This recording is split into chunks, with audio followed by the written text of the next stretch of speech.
نحمدہ ونصلی علی رسولہ الکریم اما بعد السلام علیکم ورحمۃ اللہ وبرکاتہ۔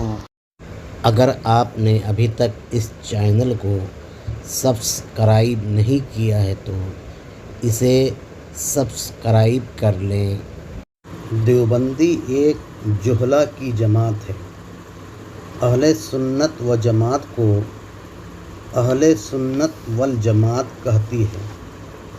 گرامر سے دور تک کوئی واسطہ نہیں ہے۔ اشرف علی تھانوی نے محفل میلاد کو بہشتی زیور میں حرام لکھا ہے۔ علماء دیوبند بدعت کہتے ہیں، جبکہ کوئی عمل بدعت اور حرام دونوں نہیں ہو سکتا ہے۔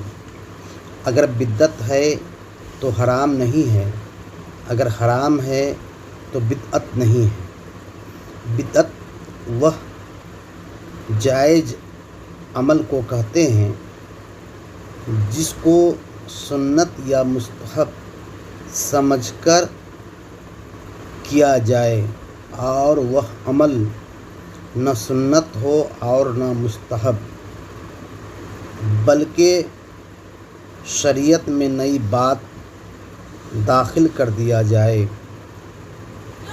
بدعتی کو کافر نہیں کہہ سکتے ہیں بلکہ فاسق کہتے ہیں۔ حرام عمل کو سنت یا مستحب تو دور کی بات ہے، صرف جائز سمجھ کر کرنا کفر ہے۔ پھر کیسے محفل میلاد بدعت اور حرام دونوں ہو سکتی ہے؟ ایسی جماعت جہلہ کی ہی ہو سکتی ہے، علماء کی نہیں ہو سکتی ہے، جو محفل میلاد کو بدعت اور حرام دونوں کہتی ہو۔